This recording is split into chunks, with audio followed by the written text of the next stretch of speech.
crazy testing this week.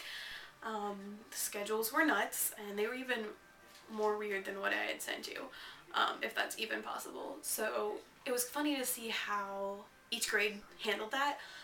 8th grade, by the time they got to our class, because they tested for 2 hours, and then they came, and then they had first block for 30 minutes, and then they had second block for 30 minutes, and then it was third period, which is their class, and they had that for 30 minutes, and I think they were just really happy to not be testing. I think they were really happy to not be sitting behind a desk putting pen to paper and, doing stuff like that. So they were very happy to play.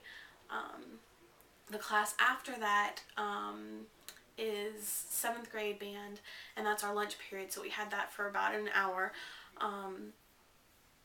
And they definitely were not, they didn't work as well as they normally do, as they can. They're kind of on and off depending on how they handle things. And the test week was just off. They didn't feel like really getting down to anything. They were more interested in talking and visiting as opposed to, getting down to business. So, I think that if it were my classroom, I think I'd want to focus on a lot more hands-on, moving up and down kind of things than sitting and playing with them. But, my cooperating teacher really feels that we need to be working on the music for the concert, which makes sense. I mean, we've got it in 2.5 weeks, but, that's what she really wants to do until the concert. So that's what we're going to do.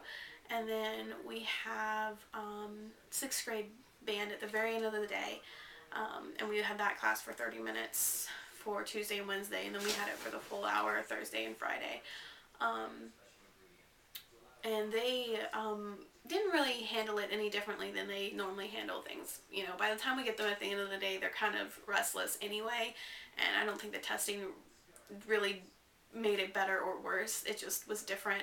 We do have a couple of kids who have just gotten braces, and so that's been a problem. We've got a trumpet player who just got braces who's having problems with it, and then we got the saxophonist who just got braces, and he doesn't have as much of a problem with it,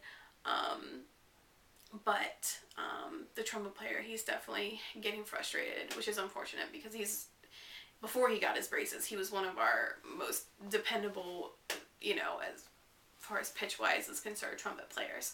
And now he's definitely frustrated to be back at the end of the section again, ability-wise.